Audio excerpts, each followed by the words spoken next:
Halleluja, Hut Abend befinden wir uns im schummrigen Flacken eines Wikinger Langhauses. Die Lufte voll vom rogigen Duft brennende Kiefern.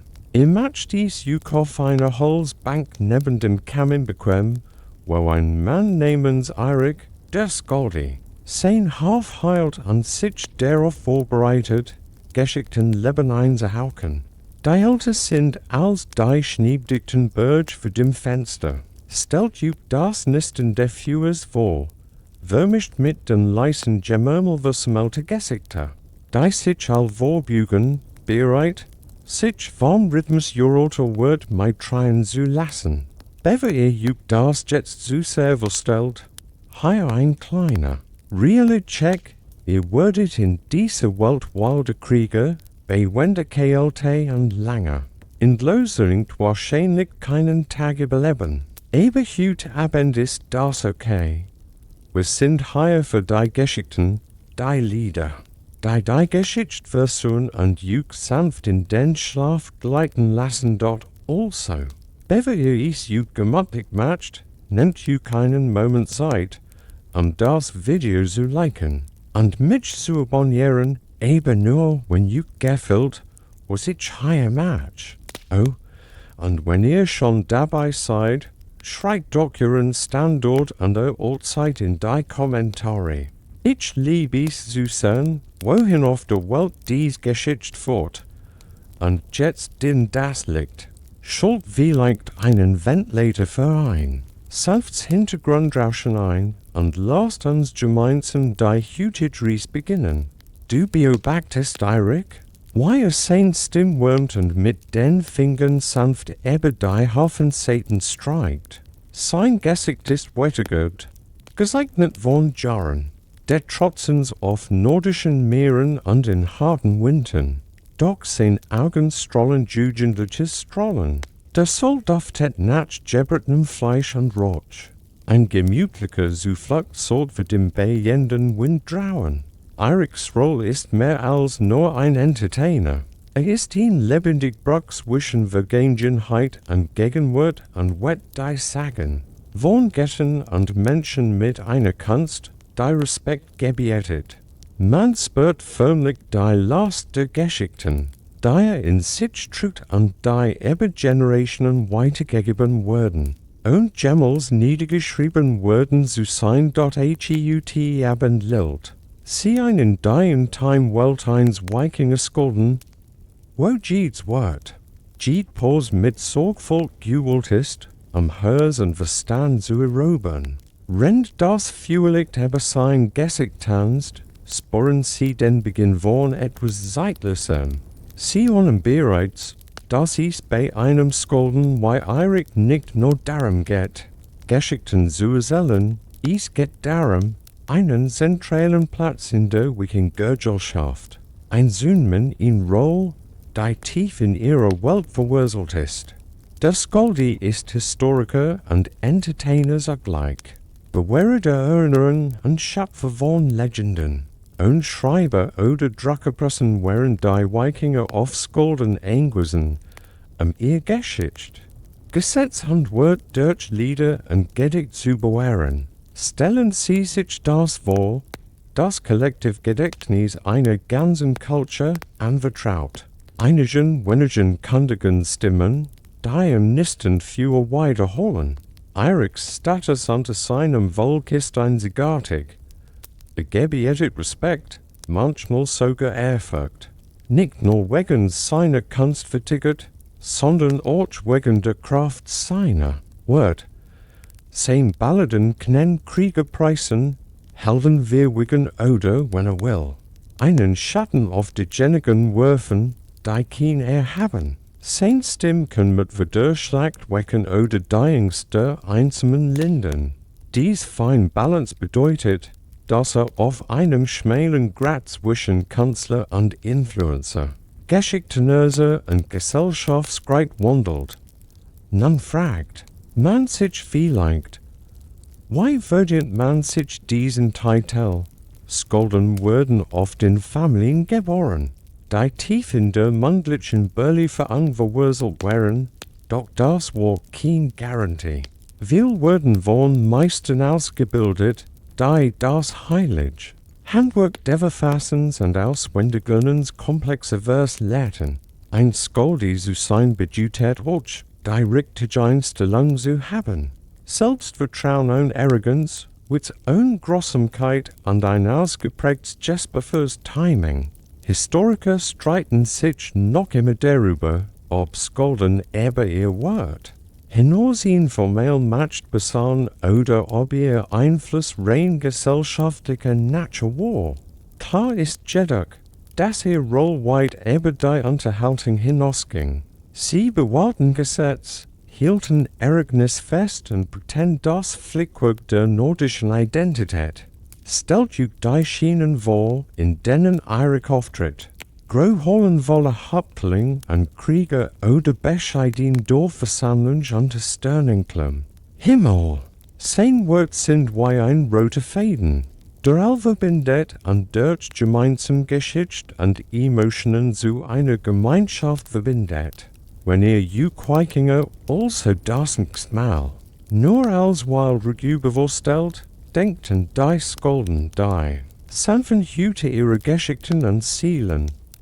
Sie erinnern uns daran, dass selbst in den draußen Welten Kunst und Erinnerung als still, mächtig Kraft überleben. Man stellt sich den jungen Eirik vor, wie unweit dieser Holle aufwuchs. Wohin die Echos des skaldischen Poesie wie ein Wikinger als Legenden und Heldentaten in die Ohrendrangen. Sein frühesten Erinnerungen sind geprägt von den Klingen. Seine Mutter, die alte Vers sanft und seines Vaters. Die Geschichten aus fernen Ländern und Heldentaten erzählt.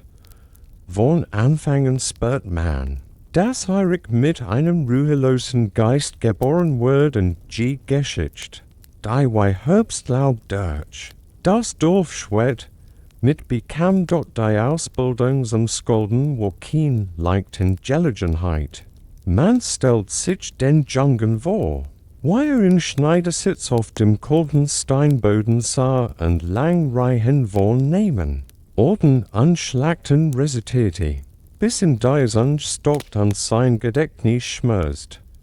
Es gab kein Notiz zum Abschreiben, nur die Scarf schärf von Konzentration und Wiederholung. Dies Disziplin war weniger Weichschul als vielmehr wie die Initiation in eine heilige Tradition. Eiriks Mentoren, streng und geduldig, schalten in der Kunst divers Makes.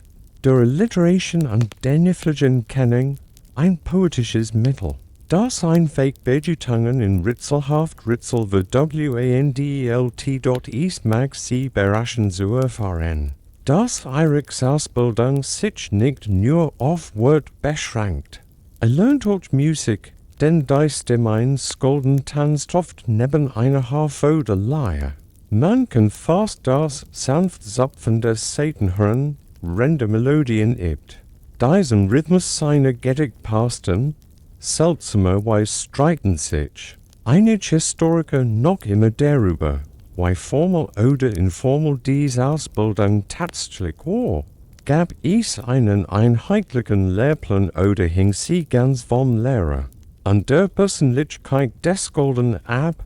Manche vermuten, dass Skalden dort schien fast mystisch Lehrzeit lernten und wissen wie Schwemmaufsorten, anstatt im modernen Sinn, und Eirik zu besacken. Und hier noch ein Squirrel-Anekdote. Eirik lernt in Lauf der Zeit wahrscheinlich ein paar spielerisch Beleidigungen und clevere Witz. Denn ein guter Skaldi war nicht nur ein Dichter, er war ein Entertainer, der, was so verdrehen konnte, dass sie sowohl amüsierten als auch beeindruckten. Stellen Sie sich in vor, einen Jungen mit einem verschmitzten Grinsen, der nach einem langen Tag harter Arbeit Kleinstitchelein ausschickt, die Älteren zum Schmunzeln brachten, die in diesen Frontjauren gelegten Grundlagen pretend Eiriks Leben verbanden in Eber auch mit einer Onenreihe von Geschichtenerzählern, deren Stimmen die Last der Geschichte trugen. Die Ausbildung war hart, die Wartangen hoch, und Versegen war kein Option nicht. Wenn man seinen Platz im Herd behalten wollte, sie beobachten. Wie Eirik die vertrauten Mauern seines Dorfs verlässt, begierig darauf, Geschichten aus den Munden von Kriegern, Seeluten und Reisenden zu sammeln. Stellen Sie sich vor, wie oft geschichtlichen Wikingermärkten oder in der in Gewerautelegeplatz steht, und mit Schalfen ohren Jeeds geflüster Geheimnis, und Jeed proverisch Geschicht lauscht. Dies Geschichten sind nicht nur Rohmaterial, sie sind Lebenselixier, der Puls echter Erfahrung, der seinen Balladen Authentizität wählt. Die Reisenden, denen begegnet, haben eisig mehr bezwangen. Fremdländer bereist und Wunder erlebt, die einem den Kopf verdrehen. Eirik lauscht aufmerksam den Sagen von Raubzügen und fernen Kassen, Nappenfluchten und unerwarteten Bündnissen mit fremden Völkern. Jeder Bericht ist ein Faden, den in sein poetisches Gewebein wet und Fogten in Kunst verwandelt. Wei, dass ein gutes Skald-Ereignis nicht einfach wiederholt, gestaltet sie in der Moment. List oder Tragik bettend, und die Emotionen seines Publikums zu berien. Eirik sammelt dies Geschichten auf subtil Weise, muss Respekt und Skepsis ausbalancieren, da Geschichten mit jedem Wiederholen und tief gewinnen. Lauscht nach Kernen Wahrheit, die in Betreibungen gehalt sind, und prüft Details mit scharfen Fragen, aber immer mit sanfter Berührung. Manchmal verschwindet die Grenze zwischen Fakt und Fiction, und genau das macht den Charme aus. Denn was wir in gut Geschichte ein wenig Magie, ich mag sie amüsieren. Das manch Wikinger glaubten, Skalden hätten die matcht. Mit ihren Worten zu segnen oder zu verflatschen. Ein gut platzierter Vers konnte oder schon bringen. Und Eirik ist sich bewusst, dass sein Rolle in Goose Verantwortung mit sich bringt. Sein sorgfältig Zusammenstellung von Geschichten sorgt dafür, dass Helden gefeiert werden. Aber die rücksichtslosen oder unehrenhaften, nicht vergessen werden. Historiker streiten sich noch immer darüber, ob Skalden wie Eirik selbst weit.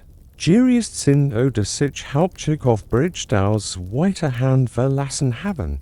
Die Belege deuten auf eine Mischung aus beidem hin. Eiriks eigen Reisen, kombiniert mit den Geschichten, die sammelt, ergeben ein Reichsmosaik der Wikingerlebens. Stellen Sie sich Eirik vor, wie sein Notizbuch, wenn Sie sich ein Grobes, Pergament vorstellen magten in der Hand heilt und jedes Detail in alles still auswendig lernt. Das Handwerk des Skalden bestet sowohl aus zu hören als auch aus sprechen. Und hier sehen Sie den Beginn dieses empfindlichen Gleichgewichts. Asterisk, man stond über die unglaublichen geistigen Leistungen, die Eirik Jeed nackt vollbringen muss. Packt sich riesig Sagen ein, ohne ihn einzig schriftlich Notiz zu hinterlassen. In einer Welt Verbotsdruck und Manuskripten wirklich in sich Skalden, wie Eirik ganz auf ihren Verstand. Am Jahrhundertalt Geschichten zu bewähren. Stellen Sie sich vor, Sie jonglieren mit Dutzenden episches Langen, Jeed mit komplexen, Handlungssträngen, Charakteren und poetischen Mitteln. Die als sorgfältig wie kostbar Edelstein aufbewahrt werden. Dies mündlich Überlieferung erfordert mehr als nur ein gutes Gedächtnis. Sie erfordert ein tiefes Verständnis von Struktur und Rhythmus, komplex Sequenzen abzurufen.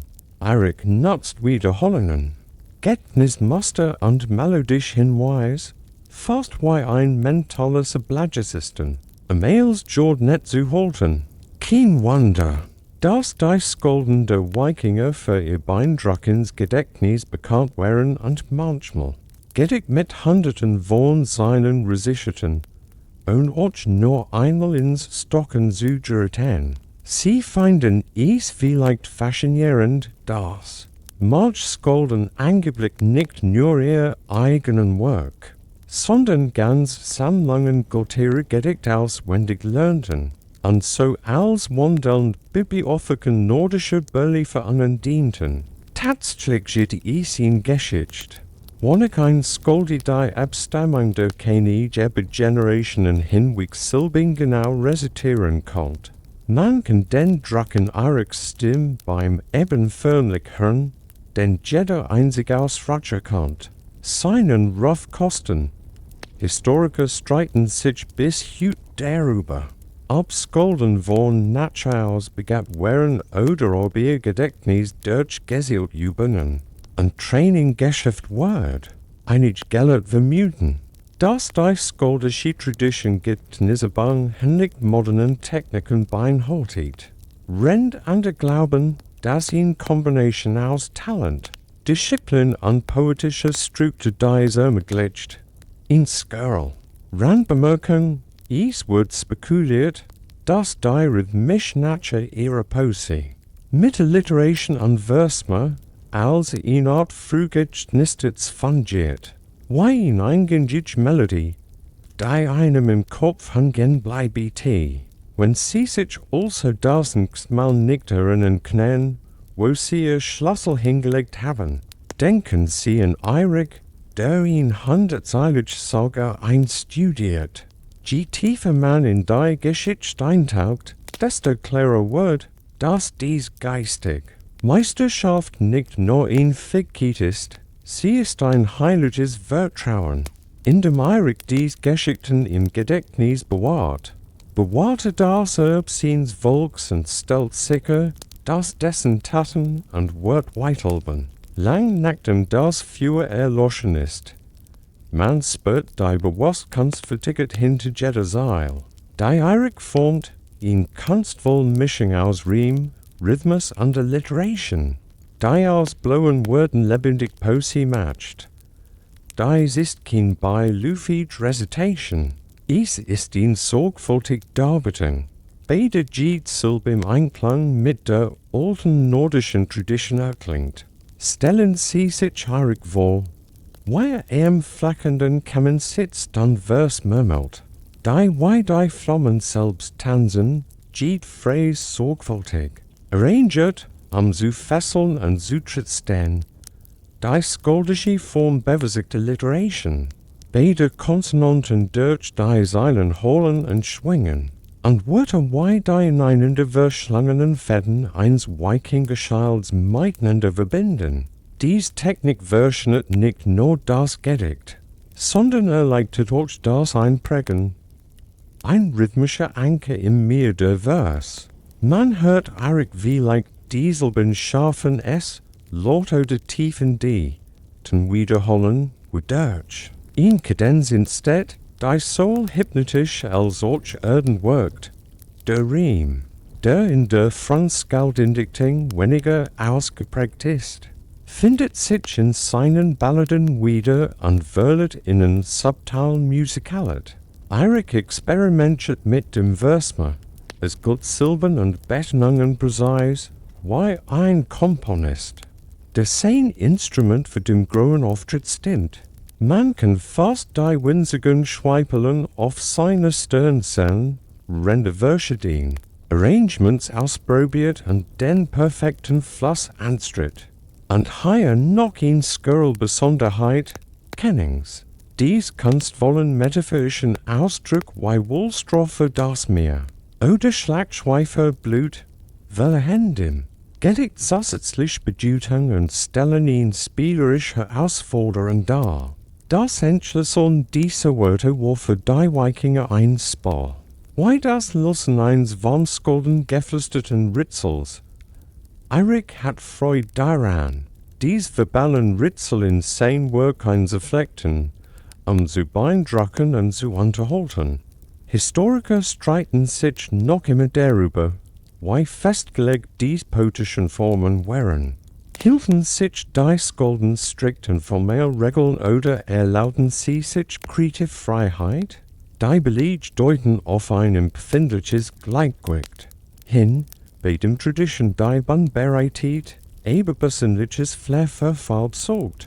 Rennt man so hört, erkennt man, dass Eiriks Meisterschaft nicht nur im Geschichtenerzählen liegt, sondern in der Gestaltung des Sprache selbst.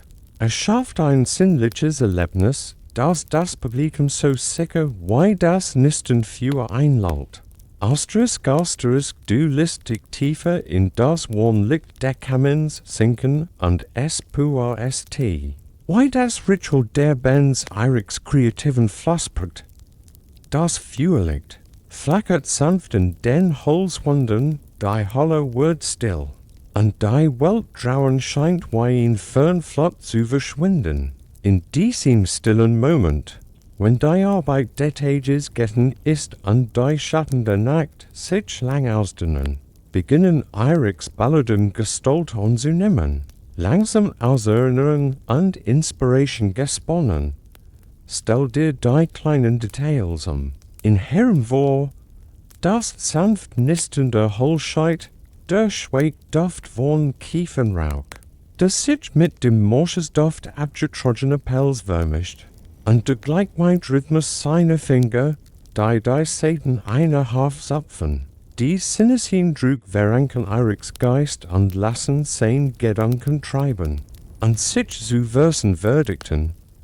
Dieses Ritual ist nicht nur praktisch, es ist heilig. Die Wurm der Feuers spiegelt das aufflackernde Kreativität in ihm wider. Als es sich im Kamin niederlässt, wird Eiriks Atem sanfter und sein Blick geht nach innen. Man spürt die Schwere der Einsamkeit, die durch Sinn und Zweck ausgeglichen wird. In Pause voller Möglichkeiten. Dies ist der Schmeltigel in dem Fragment von Geschichten, gesammelt auf fernen Reisen und geflüstert Legenden zu Stimmigen, Balladen gefilmt werden, die über Generationen hinweg nachhallen werden. Das abendliche Ritual beginnt oft mit vertrauten Refrains und perfektioniert, wie ein mentales Aufwärmen, der neue Vers Gestalt annehmen.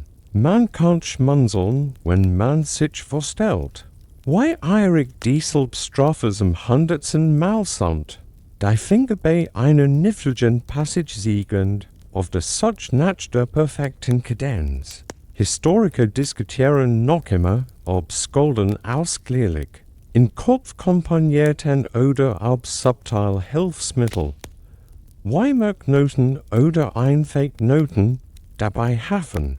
Doch eins ist sicher, das Feuer ist das Heiligtum des Skalden, ein Ort und im Geist. Körper und Tradition in Einklang kommen. Und hier noch ein kurioses Detail. Manch Sagener winnen Skalden, die mit dem Feuer selbst sprechen als Contain. Die Flammen ihr Werk inspirieren oder beurteilen. Ob Aberglaub oder poetisch Metapher, es spricht für die Inschverbindung. Zwischen Ursula und Schauplatz rennt die glatt herrente Glimt. Spürt man, wie die Zeit langsamer vergeht und lillt da so ein, die still Alchemie der Schöpfung zu genien, die Eiriks Handwerk ausmacht. Man kann die Schatten fast tanzen fühlen. Rennt Eiriks Gedanken in das Reich der Götter und Riesen abdriften, jenen reichen Wandteppich der nordischen Mythologie. Der Gied seiner Balladen prägt, die Geschichten von Odins Weisheit, fürs Donnernder matcht und Lokis boschhafter List, am Wehen in Weiflosten, Göttlichen vom kalten Nordwind. Dies Mythen sind nicht nur Hintergrundgeschichte, sie sind die eigentlich Sprache der Bedeutungen und Metapher seiner Lieder. Eirik schöpft tief aus.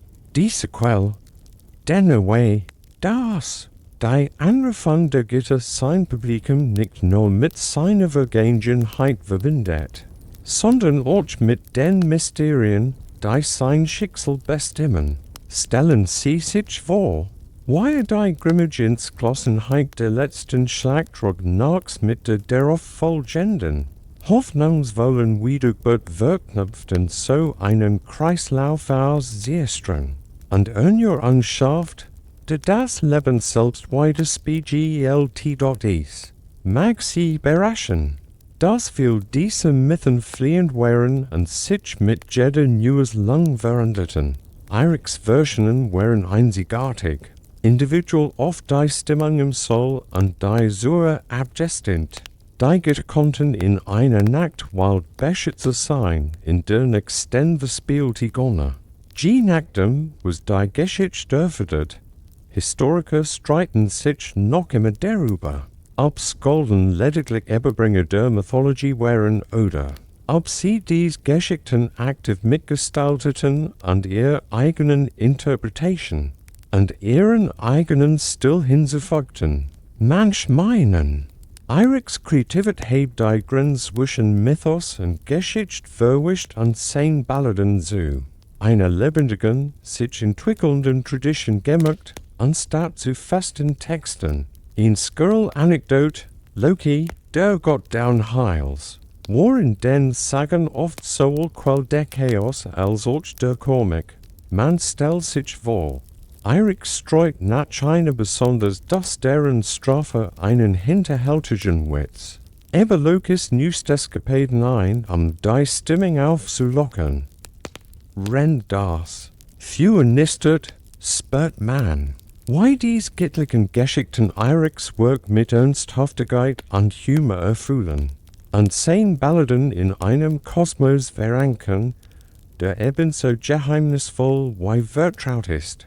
Asterisk man bemerkt, why Eirik seinen tonvoll GEKONNT und sein Publikum ANPASST. Ein subtiler Tanz zwischen Erhabenheit und Intimität, der sein Sura fesselt. Wenn Hauptlingen und Kneigen spricht, strötzen sein Wort vermagist. Würdigen Edeltäten und Weben eingepflegt von Abstammung und Tapferkeit. Man kann förmlich den Stolz in den Augen derer sehen, die in der hohen Tafel sitzen, deren Status durch Eirik haben vers Bestheit Word. Doch wenn sich die Mensch auf das einfähig Volken kleineren Führstellen reduziert, wird Eirik selten sanfter, persönlicher und zugänglicher. Streut Humor und vertraut Details in sein Balladen ein und verbindet die großen Sagen mit dem Alltag, Geschichten von bürgerlichen Kämpfen, Marklatsch und dem einen oder anderen Betrunkenen missgeschick. Man kann schmunzeln, wenn man sich vorstellt, wie Eirik sich sanft über den Dorfnarren lustig macht und dabei die Herzen erwärmt. Dies Songs vergickert ist kein Zufall. Eirik way, das sich unterschiedlich Sura nach unterschiedlichen Erfahrungen sennen, sein Geblich darin, dieselben Kerngeschichten so zu gestalten, dass sie in einzigartig Wirkung erzielen, sei's, mit dem Kampf zu machen oder Unruhigkeiten mit dem Schlaffigen zu berigen. Historiker diskutieren noch immer darüber, wie sehr Skalden ihr Darbietungen personalisierten oder sich in Festskript hielten. Die Wahrheit liegt wahrscheinlich irgendwo dazwischen. Skalden vermischten je nach anders Festvers mit improvisierten Schentrikellen. In Skirl Anmerkung. Einige Sagen deuten darauf hin, dass Eirik in lokale Dialekt schlüpft oder Akzente imitierte, Farb zu verleihen und sein Darbietungen noch lebendiger und fesselnder zu gestalten. Man kann das begeistert lachen und das Anerkennen Gemurmel-Scenes Publikums förmlich hören. Rennt man sich vorbeugt, erkennt man, wie Eiriks vielseitige die Tradition am Leben erhält. Geschichten, kein statischen Relikt, sondern lebendig, et mend Erlebnis, geprägt von Stimm und Kontext. Man bemerkt, wie Eirik seinen tonvoll geckend und sein Publikum anpasst. Ein subtiler Tanz zwischen Erhabenheit und Intimität, der sein Zure fesselt. Whenever Hauptlingen und Kneigen spricht, strozen sein Wort vermagist Wordigen. Edeltaten und Webbenein geflickt von Abstammung und Tapferkeit. Man kann förmlich den Stolz in den Augen derer sehen, die in der hohen Tafel sitzen. Deren Status durch Eirik haben vers besteit Word. Doch wenn sich die Mensch auf das einfähig wog, an kleineren Führstellen reduziert, wird Eirik seltenst. Sanfter, persönlicher und zugänglicher. Streut Humor und vertraut Details in seinen Balladen ein und verbindet die großen Sagen mit dem Alltag. Geschichten von bürgerlichen Kämpfen, Marklatsch und dem einen oder anderen Betrunkenen. Missgeschickt. Man kann schmunzeln, wenn man sich vorstellt. Why Eirik sich sanft über den Dorfnarren lustig macht und dabei die Herzen ownt. Dies Ampersongs vergickert ist kein Zufall. Eirik way. Das sich unterschiedlich Zure nach unterschiedlichen Erfahrungen sennen. Sein Gabe liegt darin, dieselben Kerngeschichten so zu gestalten, dass sie in einzigartig Wirkung erzielen, sei's, mit dem Kampf zu machen oder Unruhigkeiten mit dem Schlaffigen zu berechtigen. Historiker diskutieren noch immer darüber, wie sehr Skalden ihr Darbietungen personalisierten oder sich an Festskript hielten. Die Wahrheit liegt wahrscheinlicher wo das Wischen, die nach anders vermischten Skalden. Festvers mit improvisierten Schinterkellen. In Skirl anmerken. Einige Sagen deuten darauf hin, dass Eirik in lokale Dialekt schlüpft oder Akzente imitierte, Farb zu verleihen und sein Darbietungen noch lebendiger und fesselnder zu gestalten. Man kann das begeistert lachen und das Anerkennen Gemurmel-Scenes Publikums vernichten. Rennt man sich vorbugt, erkennt man, wie Eiriks vielseitige die Tradition am Leben erhält. Geschichten, kein statischen Relikt, sondern lebendig, mende Erlebnis, geprägt von Stimme und Kontext. Man sieht Eirik dabei so. Wie Originalität in vertraut Fäden einwett, ein zarter Tanz der Innovation, der in der Tradition verwurzelt ist. Neue Geschichten zu erschaffen bedeutet nicht einfach, Geschichten aus dem Nichts zu erfinden. Es ging darum, alte Themen neu zu interpretieren und die heutige Realität zu spiegeln. Man kann sich Eirik vorstellen, wie bis bat in die, nackt grübelt und Vers verfasst. Die tagenden alte Helden widerspiegeln und gleichzeitig subtil auf Aktuereignis anspielen. Originalität bedeutet für einen Skalden den Respekt für die Vergangenheit mit dem Puls der Gegenwart in Einklang zu bringen. Eirik holt bekannten Sagen News Leben ein und folgt manchmal unerwartet Wendungen oder neue Charakter hinzu, das Publikum zu fesseln. Kann ihn Legende schlägt neu inszenieren, ein persönliches Opfer hervorzuheben, oder in tragisch Geschichte mit Humorversion mehr schwer zu melden. Es ist ihn kannst mit Bedacht, zu viel Währendering riskiert, die Zure zu vergrauen, zu wenig kann jeder gestanden wirken. Historiker diskutieren noch immer darüber, wie viel Skalden erfinden oder überlieferten. Manch glauben Skalden seien Komponisten gewesen und hätten Balladen bei jedem Auftritt neu geschrieben. Rend an der argumentieren, sie hätten in erster Linie etabliert Geschichten bewahrt. Eiriks Ansatz lag wahrscheinlich zwischen diesen Extremen und verband Tradition mit persönlicher Kreativität. Man kann schmunzeln, wenn man sich vorstellt, wie Eirik einen neuen Vers für einen kleinen Mensch testet und die Reaktionen mit einem Augenzwinkern abschätzt. Dieser Iterative Prozess hält sein Handwerk dynamisch und reactionschnell und sorgt dafür, Das seien Balladen relevant und klangvoll bleiben.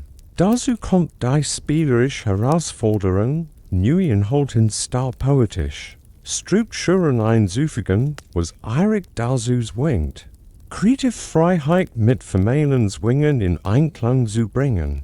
Die Spannung macht die Skaldindichtung so fesselnd, ein Tanz zwischen Ordnung und Erfindung.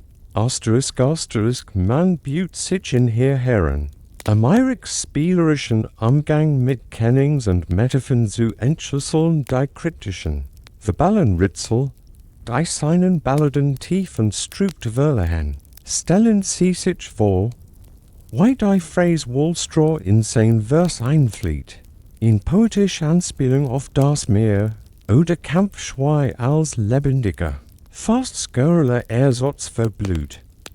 Dies Kennings verwandeln einfach Konzept in beschwerend Bilder und regen die Syrer an, ihr Fantasion zu regen. Eirik freut sich in diesen vielschichtigen Bedeutungen und nutzt Kennings so all. Sein Poesie aufzuhören, als Ort zur Unterhaltung. Ernstglosslang wird zu einem gemeinsamen Spiel. Eine Geheimsprech, die Gemeinschaft verbindet. Man kann sich fast vorstellen, wie die Syrer wissend Leckeln austauschen, wenn ein besonders cleveres Kenning auftaucht. Wie beim Lussen eines warmskolden, geflüsterten Ritzels. Dieses poetisch Mittel dient auch einem praktischen Zweck, es hilft Eirik, Takt und Rhythmus beizubehalten und Wiederholungen zu vermeiden. Durch den Einsatz frischer, einfallsreicher Phrasen heilt sein Balladen lebendig und unvorhersehbar. Historiker diskutieren noch immer über die Ursprung der Kennings und darüber, ob sie spontan von einzelnen Skalden geschaffen oder im Laufe der Zeit kollektiv entwickelt wurden. Manche argumentieren, ihr Komplexität das Verständnis möglicherweise eingeschränkt. Doch man hat das Gefühl, sie seien eher wegen ihrer Kunst vertickert als wegen ihrer Unbekanntheit geschützt. Worden. Hier ein skurril Anekdote, manch Kennings wären so kunstvoll, dass sie sich eben mehr seinen erstreckten und so innerhalb der Edikts kleines Langen bildeten. Stellen Sie sich die geistige Gymnastik vor, deintig ist, solch kompliziert Wortspiel zu verfassen und sich zu merken. Wenn Sie dies verinnerlichen, werden Sie erkennen, wie Kennings Eiriks Werk sowohl Herausforderung als auch Charme, welchen an sein Balladen zu vielschichtigen Erlebnissen machen, die aufmerksam Ohren belohnen. Man es puati, wie sich doppels der Raums verändert. Als Eirik ins Rampenlicht tritt und sich von stummen Künstlers und fesselnden Performer wandelt. Sein Stimme hat und senkt sich im Rhythmus seiner Harf, jedes Wort sorgfältig gewählt, das Publikum in seinen Bann zu sehen. Man kann förmlich den kollektiven Atem des Publikums hören, deren jeder Silb heint, Gefügen zwischen Erwartung und Ehrfurcht. Ein Auftritt ist mehr als bloßes Rezitieren, es ist eine Kunstform, die emotional Verbindung und erzählerische Finesse erfordert. Eirik moduliert seinen Ton, mildernend Weidonner, und die wird der Kampf zu beschwören. Mal ließ, Trauer oder sensig ausgedrücken. Sein Gesten sind bewusst gewählt, terminalen Vers mit subtilen Bugungen. Die Figuren sind Leben erwecken und schienen in einen plastisch scharfen Fokus rücken. Stellen Sie sich die Wurm des Feuerscheins vor, das sich in seinen Augen spiegelt. Das Flackern der Schatten, die über dem spielen, rennt die Säure in sein Welt hineingesigen werden. Dies intimet schafft einen gemeinsamen Raum, in dem Geschichte und Mythos verschwimmen und sich jeder als Teil der sich entfaltenden Sage. Fühlen kann dort es mag sie überraschen, dass Skalden oft improvisieren mussten, auf Publics Reaktion. Reagierten oder aktuell best Giant Flossen, ihr Geschichten frisch zu halten. Eiriks Fähigkeit, die Stimmung im Raum zu erfassen und sich entsprechend anzupassen, ist ein Markenzeichen seines Knans. Historiker streiten sich noch immer darüber, wie viel von einer offen geplant oder improvisiert war, doch es ist klar, dass emotional Authentizität und Reaktionsfähigkeit der Schlüssel zum Erfolg eines Skalden waren. Hier eine Skurril-Anekdote. Manchen Skalden wird nachgesagt, sie hätten magische Stimmen, die Stimmen beruhigen oder sagen heraufbeschwören konnten, ob Legend oder Schmeichelei. Es spricht für die Macht, die ihr Auftritt über ihre Gemeinschaften hatten. Wenn sie sich in die Schien verschiffen, spüren sie, wie Eiriks Stimme nicht nur unterhält, sondern auch Beruhigkeit, ein Lauten verbindet. Ein Rolls Schlaflied für ein ruhelos Welt. Man beginnt, die Macht zu begreifen, die Eirik ausübt, nicht mit Schwert oder Schild, sondern mit seiner Stimme und seinen Worten. Sein Roll als Skaldi geht ebenbloß Geschichtenerzähler hinaus. Sie ist ein von sozialen Einflusses. Der Rufpunkt, Bündnis festigt und bewahrt. Man stellt sich die still Ehrfurcht vor, wenn die Tapferkeit eines Kriegers lot oder die Spannung, wenn subtil die Torheit eines Lords kritisiert, so fungiert Eirik sowohl als Historiker, als auch als Berater und spinnt Geschichten, die aufmuntern oder warnen können. Historiker diskutieren noch immer, inwieweit Skalden Autoritäten herausfordern konnten oder ob ihr Wort von ihren Genen sorgfältig kontrolliert wurden. Manche meinen, Skalden hätten ein empfindliches Gleichgewicht zwischen Freiheit und Verpflichtung gefunden und nutzten Metaphern und Allegorien, Wahrheiten auszudrücken, die nicht offen ausgesprochen werden konnten. Hier ist ein skurriles Detail. Bestimmt sagen Sennen von Skalden, clevere Beleidigungen verfassen, versteckt, in vielschichtigen Versen, ein verbales Duell aus Witz und Wortspiel, das Höfling unterhielt und Sura in Atem hielt. Man kann das Grinsen und Keuken, das auf solch poetischen Spitzen folgt, förmlich hören. Eiriks Rolle als Gesellschaftskontroll unterstreicht die Idee, dass Geschichtenerzählen niemals neutral ist. Es ist ein Werkzeug zur Gestaltung von Erinnerung und Identität, und in der Wikingerkultur ist der Skaldi der Meister seines Volks. Sie begleiten Eirik auf seiner Reise über vertraute hinaus zu fernen Holen und Lagern, die über zerklüftete Landschaften verstreut sind. Dies Reisen sind mehr als bloße Besorgungen. Sie sind wichtige Missionen, Geschichten zu teilen, Newsmaterial zu sammeln und Verbindungen zwischen weit verstreuten Wikinger-Menschen aufrechtzuerhalten. Stellen Sie sich vor, wie Eirik sich für Deutschgott, Deutsch wollte, stapft und stürmischen Meeren trotzt, als auf der such nach Geschichten, die es wert sind. Soll zu werden. Reisen ist aufregend und gefällig zugleich und erfordert Belastbarkeit und Anpassungsfähigkeit. Eirik übernachtet oft in Methalen, wo fremd Vorburg Hänse Familie wurden und Neukieten, Lieder und Gelekte ausgetauscht wurden. Die Begegnung erweitert seine Palette und neue Farben. Und Texte dort sie finden es vielleicht amusend. Das Skalden oft grandios Zugangs zu einflussreichen Kreisen und vertraulichen Informationen manchmal für Spione oder Diplomaten gehalten wurden. Eiriks Anwesenheit bei Festen konnte über die Unterhaltung hinaus noch viel weiters wecker fühlen. Historiker streiten sich noch heute darüber, wie viel von den Reisen ein Skalden unabhängig war und wie viel von Genen oder Häuptlingen erangert wird. Manche glauben, Das Skolden den Faden von Rübertrops folten und sich so in den Puls der Wikingerwelt einbetteten. Da Kameradschaft und Gastfreundschaft, die Eirik auf seinem Wege hat, verstärken das Gefühl, dass Geschichtenerzählen ein gemeinschaftlicher Akt ist, in Bruck. Die Menschen übergroßend Verlangen und unterschiedliche Verlangen verbindet.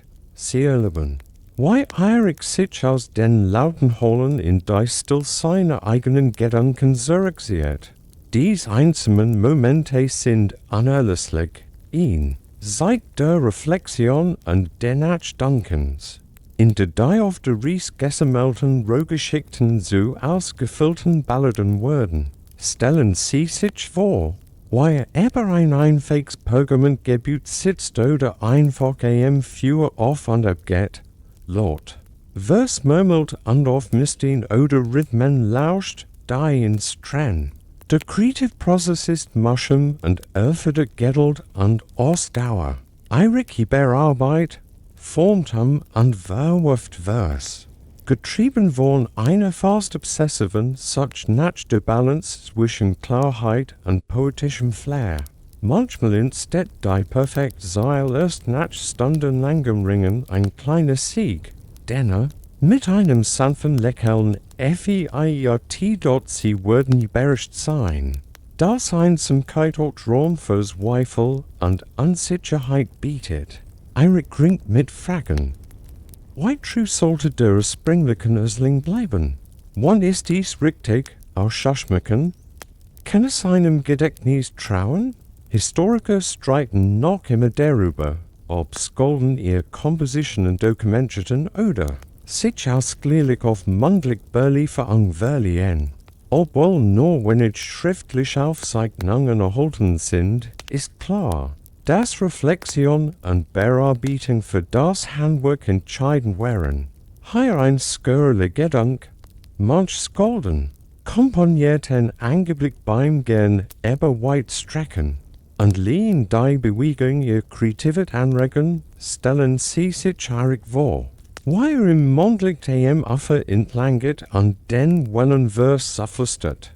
Die stillen Stunden erfennbaren die Menschlichkeit des Skolden, die Verletzlichkeit hinter der Kunst, und erinnern daran, dass hinter jeder epischen Ballade ein nachdenklicher, eben unvollkommener Geschichtenerzähler steckt.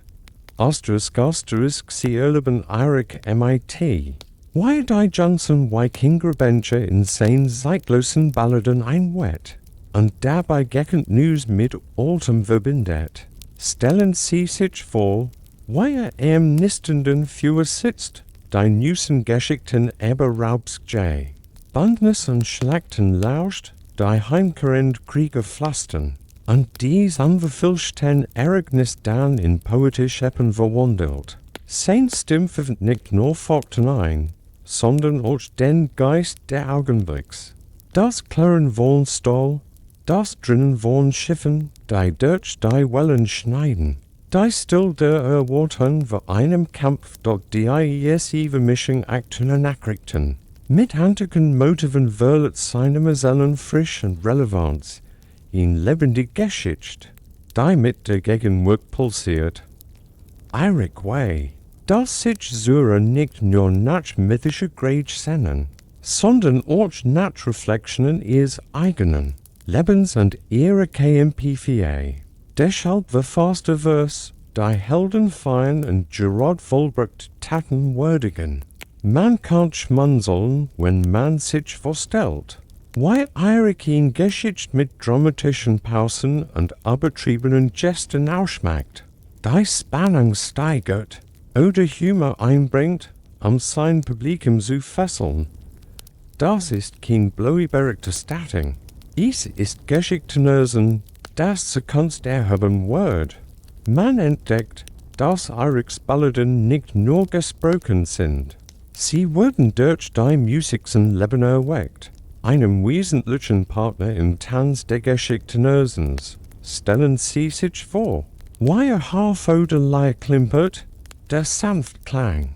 Der Satan durch sein Vers wie Einfluss, der den Strom seiner Wortschritt.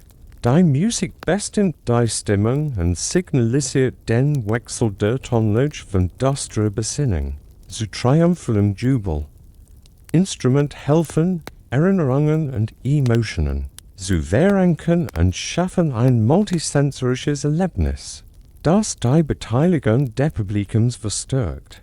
Man kann sich vorstellen, wie das subtil Aufwand ab der Melodie die Sure durch die Hen und tief in jede Geschichte fort, wenn die Hörsen im Takt der Rhythmus schlagen. Historiker diskutieren noch immer über die genauen Instrumente, die Skalden verwendeten und darüber, wie Musik und Poesie miteinander verwoben waren. Einige Quellen beschreiben einfach Saiteninstrument, während andere auf aufwendige Arrangements mit Trommeln oder Blasinstrument hinweisen, die Darbietungen bereichern. Hier in Skirl anmerken, manchen sagen, zuvor sollen Skalden ganz Balladen spontan komponiert und sich dabei mit einer solchen Leichtigkeit auf der Hof begleitet haben, dass es magisch wirkt. Man kann die Saiten fast durch den Soul holen hören und den Raum mit sauberer fühlen. Wenn man sich in dieser harmonischen Szenerie niederlässt, erkennt man, wie die Musik Eiriks Geschichtenerzähler von blauen Worten zu einer vollmündigen Kunstform erhält, die Geist und Ziel birthet. Man spürt die sorgfältige Balance, die Eirik findet, wenn Mythos und Geschichte zu einem notlosen Wandteppich verwehrt, in Mischen, die seinen Balladen tief und Resonanz verleiht. In Teilen Gitter und Stürblich Diesel Bann. Ihr Geschichten sind miteinander verwoben wie dies weijig Dressils. Stellen Sie sich Eirik vor, wie einen Eibervoll erzählt, der oberflächlich betrachtet einen brutalen Kampf zwischen Clans schildert.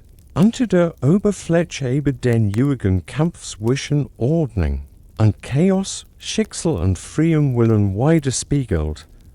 Dies Verschmelzung ist kein Zufall. Es spiegelt die Weltanschauung der Wikinger wider, in der die Grenzen zwischen Legend und Realität fließend sind. Eiriks Publikum akzeptiert den allgegenwärtigen Einfluss der Gitter, das Heldentaten gittlich ganz oder Verderben bringen. Knen.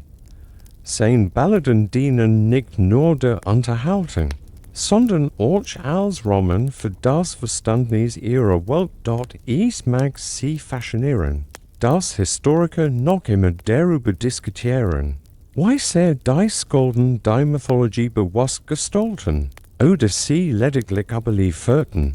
Manche argumentieren, dass die Skalden aktiv neue mythische Elemente schufen, während andere sie als Bewahrer einer mündlichen Tradition sahen, die sich für andere anderen widersetzt. In Skirl Besonderheit, einige Balladen entfalten symbolisch, best die Wissenschaftler erst heute zu entschlüsseln beginnen.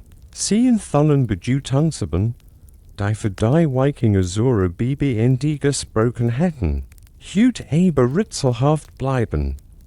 Wenn sie zu hören, spüren sie, wie Eiriks Fickkeit, folgten und Fantasie zu vermischen, seinem Publikum nicht nur Geschichten, sondern ihnen Weltanschauung bietet, ihnen Selbststruktur, die ihnen hilft, leben.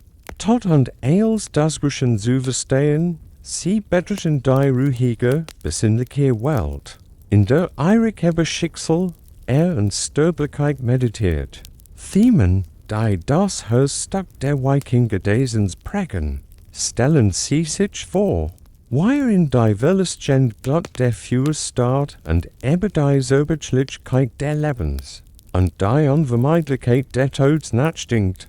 Konzept, denen sein Balladen mit Ernsthaftigkeit und leidenschaftlichem Stolz. Begegnen dort in einer Kultur, in der im Kampf und ehrenhafter Tod aber als geschätzt werden, ringt Eiriks Poesie mit der Spannung zwischen mit und der kulten Guigkeit des Schicksals. Man hört, Why sein stim weike word, wenn Eberhelden nachdenkt, die so früh verloren gingen? Oder das bitte zu der Überlebenden. Historiker streiten noch immer darüber, inwieweit die Skaldindichtung der philosophischen Meditation oder der feierlichen Propaganda diente. Manch betrachten Eiriks Werk als zutiefst introspektiv, rennt an der sein Rolle bei der Stärkung sozialer Ideal betonen. Hier ein skurriler Gedanke. Manch Balladen zeugen von einem fast existenziellen Humor, einer ironischen Anerkennung der Absurditäten des Lebens trotz seines Ernstes. Man kann ein leichtes Lächeln in Eiriks Stimme hören, rendet diese emotionalen Strömungen navigiert. Durch diese Reflexionen erhält man Einblick in die Seele der Wikingerkultur, wo poesies im Mittelwort sich mit den größten Mysterien der menschlichen Erfahrung auseinandersetzend. Asterisk man beobachtet, wie Eiriks Auftritt bei den verschiedenen Wikingerclans unterschiedliche Reaktionen hervorrufen, wobei jede Gruppe ihre eigenen Erwartungen und Empfindlichkeiten mitbringt. Manchmal wecken seine Balladen leidenschaftlichen Stolz, in Erinnerung an gemeinsam Vorfahren und Tapferkeit. In anderen holen werden die Sure wie leicht ernst, wenn sie überjungst verlässt oder alten Groll nachdenken, die Deutsch sein, wird neu entfacht wird. Eirik ist sich diese Dynamiken sehr bewusst und passt seines Langen an, die Stimmung seines Publikums zu respektieren und einzubeziehen.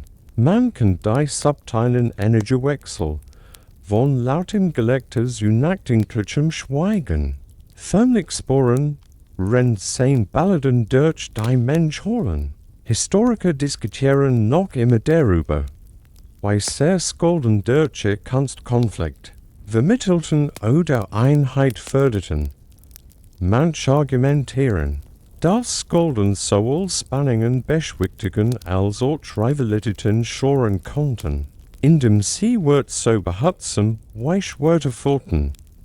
In Skirl Anekdote in manchenes Langen, Huey's Eiriks Vers hätten ihn so groß emotional bedeutet, dass sie Fädenbinden oder neue Bandnis stiffen konnten. Das erinnerten die greifbaren Matchgeschichten der Wikinger-Gesellschaft. Rennt man sagt, erkennt man die Rolle des Skalden nicht nur als Unterhalter, sondern auch als Subteilung gestalter sozialer Harmonie und Identität. Asterisk, man beginnt zu erkennen, dass Eiriks Lieder mehr als bloße Unterhaltung sind, sie sind wichtig Fäden, die das Gewebe der Wikinger entweben. Jede Ballade ist ein Gift, das Wort.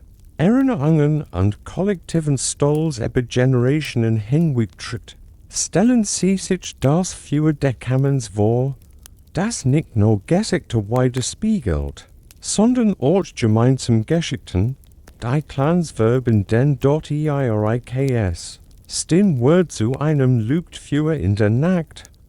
Ein Geschichtenerzähler, der Spreche, begat und die Essenz dessen bewahrt, was es bedeutet, Wikinger zu sein. Sein Balladen erinnern die Sura und ihr Wurzeln, Helden, die sich dem Unbekannten stellten, Gitter, die ihr Schicksal bestimmten und in Welt, in der das Dasein bestimmt. Es mag sie faszinieren, das Skalden wie Eirik Moggeblick, dazu beitragen, das Gefühl der Einheit zwischen oft unterschiedlichen und konkurrierenden Wiking-Gruppen aufrecht zu halten. Sein Geschichten bekräftigten gemeinsam Börsegangen und kulturellen Meilenstein und gaben den Menschen in gemeinsames Leben, die über einzelne Schlachten oder Fäden hinausging. Historiker diskutieren noch immer darüber, inwieweit die skaldische Poesie die Identität der Wikinger aktiv prägt oder sie nur widerspiegelt. Manche argumentieren, das Skalden in beginnt Rolle bei der Schaffung eines zusammenhängenden kulturellen Bewusstsein spielten, rend anders sie als Bewährer der Tradition betrachten.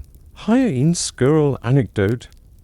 Einige Balladen enthielten, verschlosselt Hinweis auf bestimmte Clans oder Ereignis, und dienten als subtil Erinnerung an Loyalität und Geschichte, die nur Insider verstanden. Dies ist wie in Jorl Version von Insiderwitzen, die durch Lieder überliefert wurden.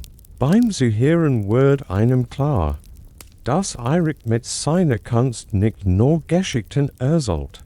Gestaltet die Identität seines Volks und sorgt dafür, dass das Erbe der Wikinger lang nach der letzten Schlacht weiterlebt. Man erhält einen Eindruck von den Herausforderungen, denen sich Eirik gegenüber sieht.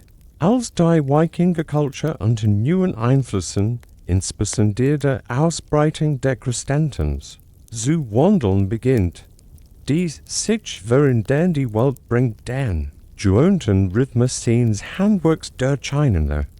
Stellen Sie sich vor, wie mit der Spannung zwischen alten Göttern und neuen Glaubenswürsteln, zwischen uralten Sagen und neuen Erlungen eingts Balladen müssen diesen kulturellen Scheidung behutsam meistern. Manch seiner Sure halten hartnäckig an der Tradition fest und erfüllen sich von den Verheißungen eines neuen Glaubens angezogen. Die Spannung durchdringt seine Seelen, mal offen, mal metaphorisch für erzählten, mag sie überraschen, dass einige Skalden versuchen, christliche Themen mit der nordischen Mythologie zu vermischen und so hybrid Geschichten zu erschaffen, die Sure sowohl herausforderten als auch trotzdem. Die Süd von ihrer Anpassungsfähigkeit und der Weiterentwicklung der mündlichen Überlieferung. Historiker streiten noch immer darüber, wie grob der Druck sich kulturellen Veränderungen anzupassen oder sich ihnen zu widersetzen. War Eirik ein stiller Rebell, ein vorsichtiger Adapter oder einfach ein Chronist der unvermeidlichen Wandels?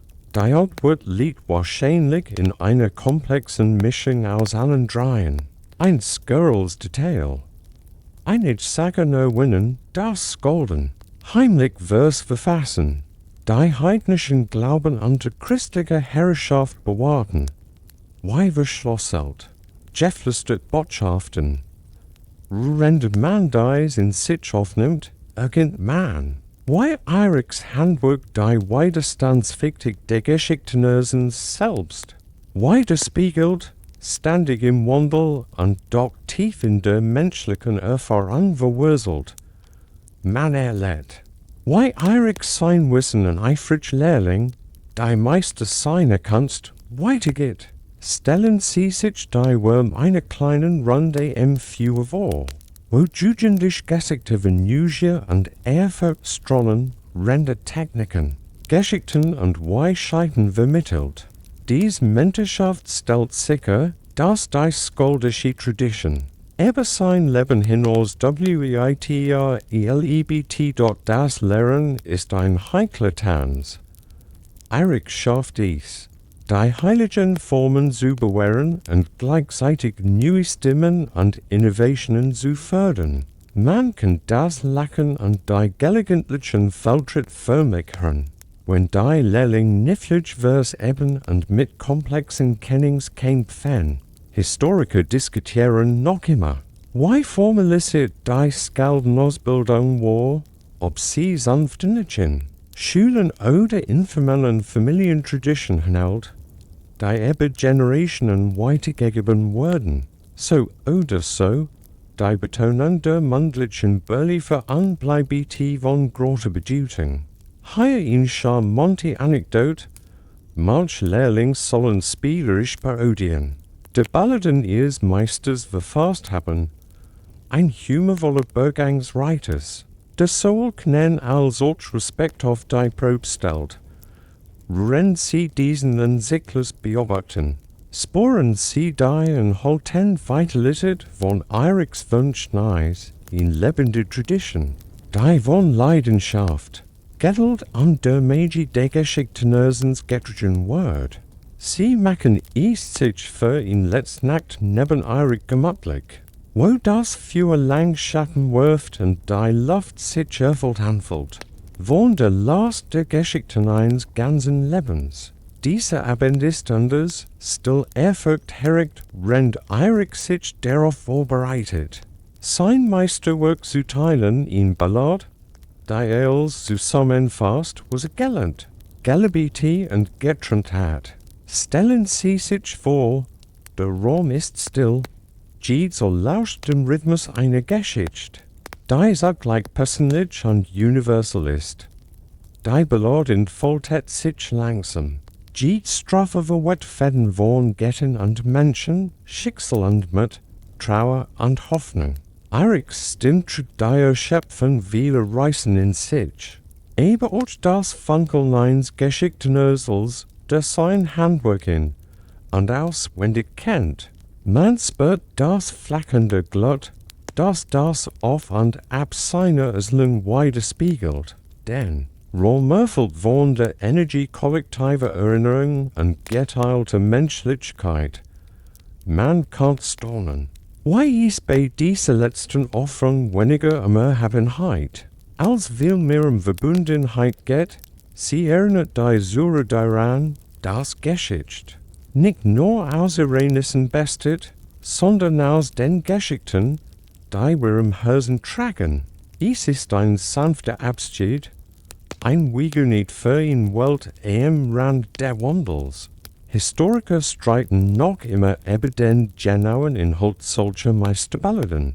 Wären es Festkompositionen oder über Java verfeinert, sich entwickelnd Werk? Tal ist die Kraft, über die Zeit hinweg zu inspirieren und zu bereichern. Ein Satzdetail. Als die letzten Verwirklichungen danken Eiriks Gefährten still wissend. Zuge von etwas Heiligem geworden zu sein. Ein Echo längst vergangener. Stimmen, bewahrten Gesang. Du spürst, weit ein Akt tiefer Word. Die Wurm der Kamens sanft in still versinkt und dich sanft der Ruhend gegenwart. Du dimmst nun das Licht weiter, atmest ruhiger und stellst dir vor, why das Feuer der Kamens ein letztes Mal aufflackert. Die Geschichten von Eirik erinnern uns daran, dass selbst in den kultessen Wintern Wurm in gemeinsamen Geschichten liegt, in den Stimmen, die nicht wirklingen wollen. Schlaf Gott in dem Wissen, dass geht wo zu einer anderen Zeit an den einem anderen Ort, die Lieder des Skalden noch immer im Wein pflastern.